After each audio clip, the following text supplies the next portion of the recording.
नारी के माथे पर ब्राह्मणवाद का टीका है सिंदूर।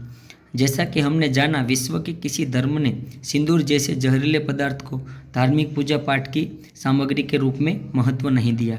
साथियों, मैं यहाँ स्पष्ट करना चाहूँगा कि यहाँ हिंदू धार्मिकता की बात हो रही है अभी।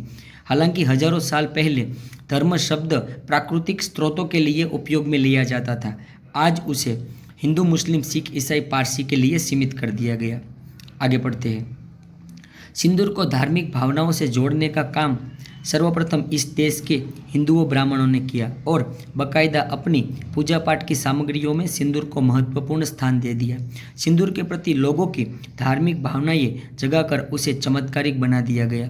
आम आदमी के मन में जो श्रद्धा, डर और देवी देवताओं के प्रति थे, सिंदूर के प्रति भी जाग गई। उदाहरण के रूप में अक्सर लोग जितने देवताओं व देवियों को किसी कर्मकांड के अवसर पर पूजते हैं, उतनी बार सिंदूर का टीका लगाते हैं। अर्थात यहाँ देवी देवताओं का विकल्प ही सिंदूर को मान लिया जाता है। यहाँ जब लोग ब्रह्मा, विष्णु, महेश को पूजते हैं तो 3 टीका लगाते हैं, 5 देव को पूजते हैं तो 5 टीका लगाते हैं, और 7 देवियाँ पूजते हैं तो 7 टीका लगाते हैं।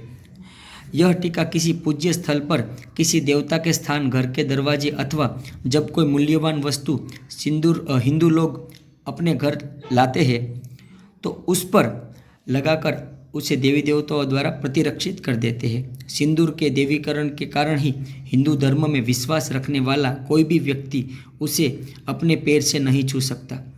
सिंदूर लगाने वाली महिला स्वयं जीवन भर उसे अपने पैरों से बचाती है और उसे सुहाग मानकर माथे पर ढोती है। साथियों, मेरे को ये किताब डिस्प्ले में देखकर जूम इन जूम आउट हो रहा है, इसलिए मुझे पढ़ने में थोड़ी दिक्कत हो रही है। इसलिए एक एक लाइन आपको भी दिख रही होगी शायद, तो आप अपने हिसाब से आप आइडिया लगा लेना कि कुछ शब्द मुझे अगर मिस हो जाए तो। आगे बढ़ते हैं। अंधश्रद्धा का शिकार हो चुकी नारी ने यह तो कभी सोचा ही नहीं होगा कि हिंदू धर्म की अधिकतर रूढ़िवादी परंपराओं और कर्मकांडों के पीछे सिर्फ ब्राह्मण का स्वार्थ निहित है। ब्राह्मण की स्वार्थ सिद्धि के संपूर्ण साधनों में सिंदूर तो ऐसी घिनौनी स्वार्थपरता अथवा वशीपन का साधन है जिसे हम व्यभिचार कहते हैं। चौंकिए मत, यही सच है। यह पूरा मामला क्या है, ध्यान से पढ़िए।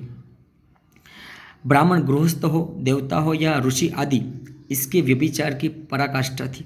लेकिन जो ब्राह्मण पुरोहित मंदिर में बैठे रहते थे, उनकी काम पिपासा कुछ बाधित होने लगी थी। अपनी इसी कामाग्नि को शांत करने के लिए पुरोहितों ने देवदासी प्रथा का प्रचलन शुरू किया। दान अथवा चढ़ावे में दी गई कन्या जब बड़ी हो जाती थी तो उनका विवाह मंदिर के देवता के साथ करा दिया जाता था।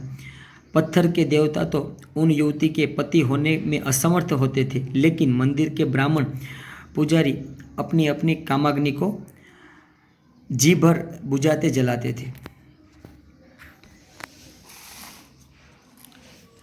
और यही देवदासियाँ जब गर्भवती हो जाती थी तो कोई ब्राह्मण पुजारी बच्चे का पिता बनने को तैयार नहीं होता था।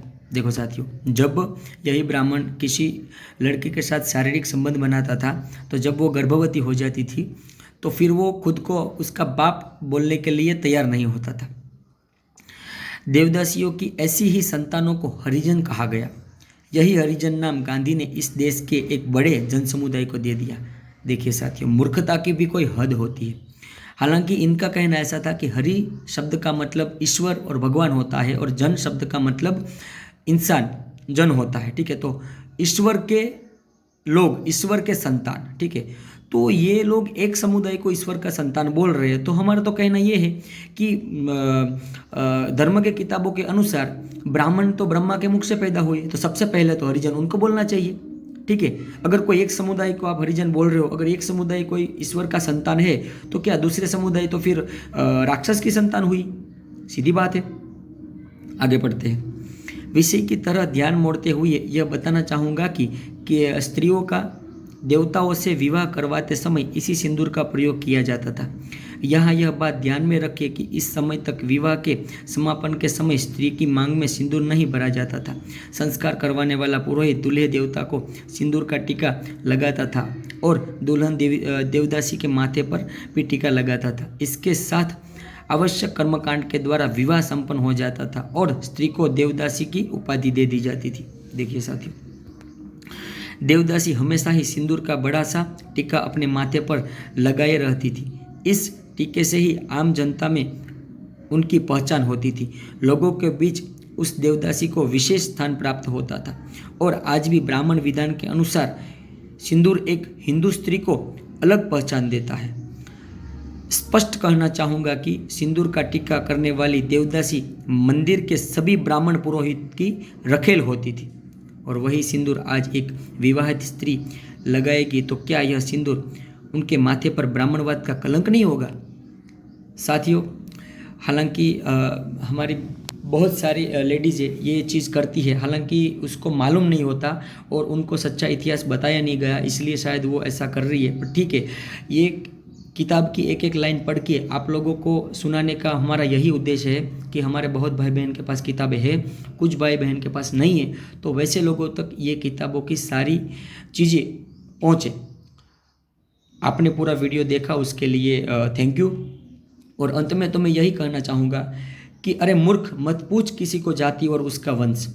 ये पूरी प्रकृति हमारा परिवार और हम सब उसका मात्र छोटा सा अंश। क्योंकि हजारों साल पहले जब पृथ्वी में इंसान की शुरुआत हुई तब ना तो नेम था, ना तो सरनेम थी, ना तो जाति था, ना कोई वंश था, ना कोई पेटा जाति थी, ना कोई ये आज के धर्म के नाम थे, वैसे धर्म के नाम थे। सिर्फ हम प्रकृति के अंश थे, तो हमें उसको ज़्यादा महत्व देना चाहिए। मिलके रहिए, भाई है तो भाई बन के रहिए और पृथ्वी पर शांति बनाए रखिए। ये आवाज़ हम इसलिए उठा रहे हैं कि शोषित पीड़ित वंचित जो वर्ग है उसको अपना इतिहास मालूम नहीं है, उसको जगाने के लिए ये चीज़ प्रयास की जा रही है। आपने पूरा वीडियो देखा, उसके लिए थैंक यू। जो जाग गए उसको मेरा सैल्यूट है और जो अभी नहीं जागे उसको जगाने के लिए साथ सहकार दीजिए।